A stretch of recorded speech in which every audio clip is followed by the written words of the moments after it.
So can you talk a little bit more about how your involvement in that Coney 2012 campaign taught you about the power and the pitfalls of digital fundraising?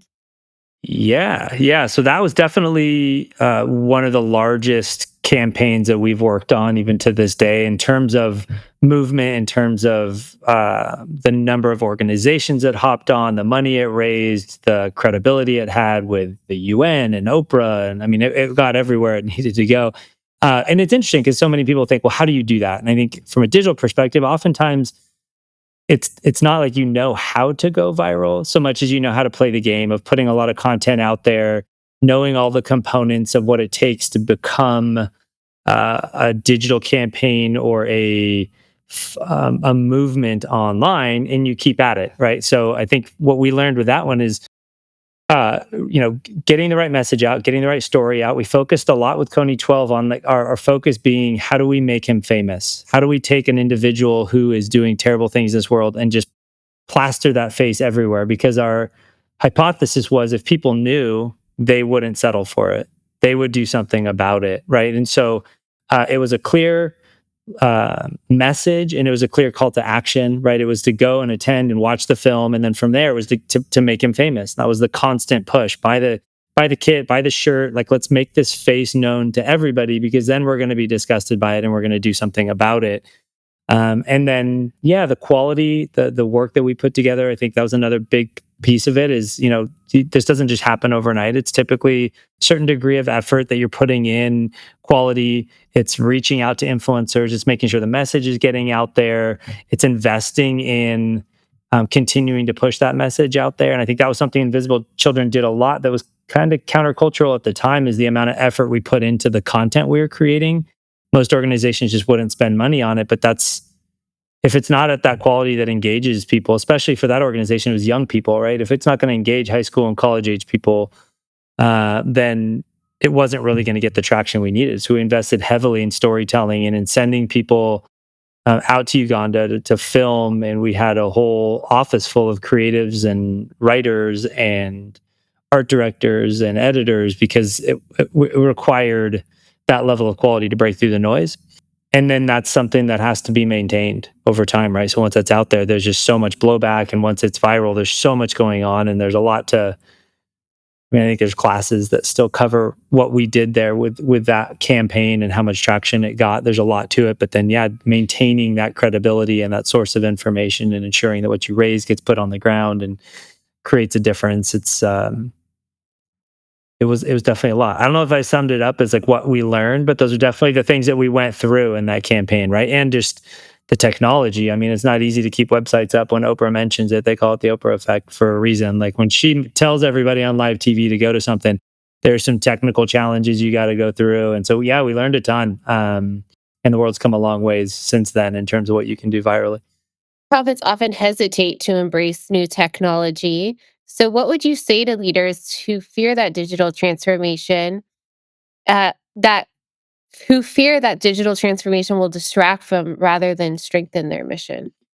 Well, I can understand, first off, like coming from a place where you got to do a tech transition or you got to do a software transition, totally get it. Been there as a business owner a handful of times, going from, let's say, Intercom to HubSpot, going from a WordPress site to a Webflow site. Like, it's never fun, and there's always risks involved. What type of hit is our SEO going to get if we redo our website? Like, those are valid concerns, and I think that I want to at least recognize that and validate that technology changes are tricky. And I would say even the technology shift, I think, is less of an issue these days than managing change. And I'll try to explain that a little bit. Like the technology, if you want to switch donation platforms, it's actually way easier than it ever was. Our team can move all of your recurring giving from one platform to another. Something that, 5 or 10 years ago was a nightmare. You just had to kind of let them all run their course because none of the processors would open up the back door to move that stuff over. That's all become easier.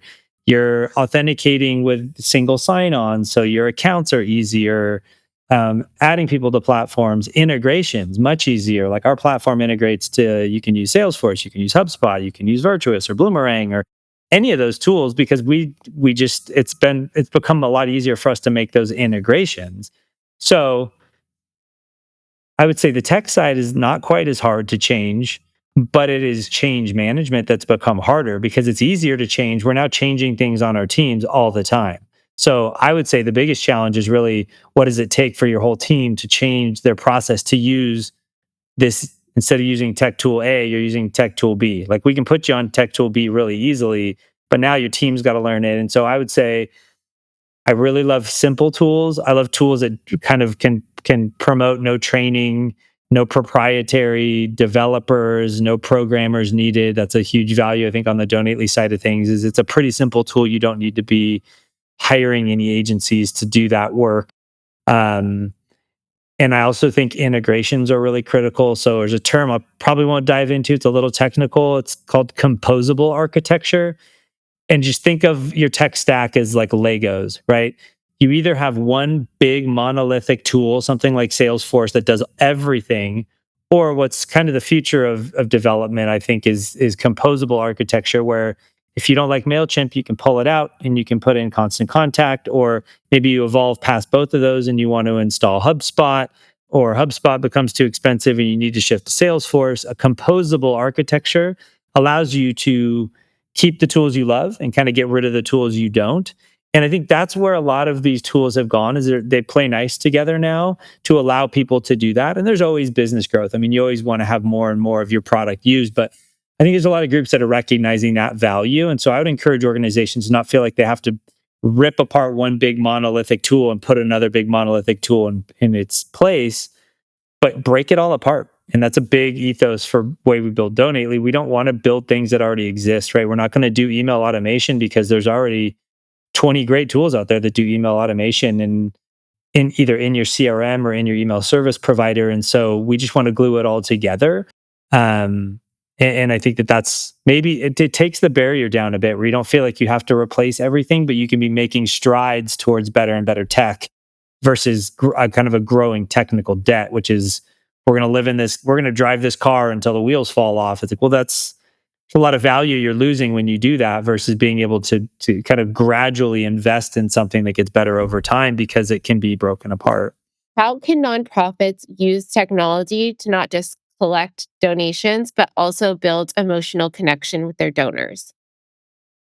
Yeah, fun. I mean, I think where I would where I would start with that is that the internet and the new digital era just provides so many more channels and touch points for you to have with your audience. So I think the best thing organizations can do is break that story down into a lot of pieces. And again, going back to that idea of being consistent, constantly get out there and tell that story. The way you can do that is to understand, you kind of have a brand foundation, which really is that story. What is that core story of our organization and what we do? And then you have key messages inside that you constantly need to be feeding out into the market. And that's where the technology gives you a million opportunities to do that. Your newsletter, your one-off emails, your campaigns, yeah, you know, breaking into events and galas. Like, you have so many touch points. And so I think it's really important that organizations understand, like, what's our big story? What's that brand foundation of who we are? And then what is that, like, those 5 bullets that we constantly need to be talking about in terms of what we're doing, how it's making it different, why we're different, why we're unique, why nobody else can do what we do. And you keep hammering back at those through stories, through proof points, through quotes, through stats. And I think that's kind of fun. That's what drew me to digital when I first got into it, is just that there's so many different ways to do it. It isn't a book, it's, we can ping them in social, we can ping them on their drive, we can ping them when they're sitting down at their inbox. Like, we can put stuff on the radio and on Spotify, or on, whatever podcast tool you're listening to. And so I think that's a big part of it. I think there's also this trend for shorter form content. So being able to take a bigger story and break it down, make it episodic, make it bite sized, because it's really all you're going to get from people. Very rarely are people going to sit down and spend 20 minutes with you. So recognize what things you can fit into 5, 10, 15 seconds, or into like, somebody doom scrolling through Instagram, right? What do you want to say really quickly? But that's it. It's all these little shots across the bow that get them to see an adorable photo, and then see an amazing quote, and then see who's behind your organization and what motivates you. all of those little bits and pieces kind of drive them closer and closer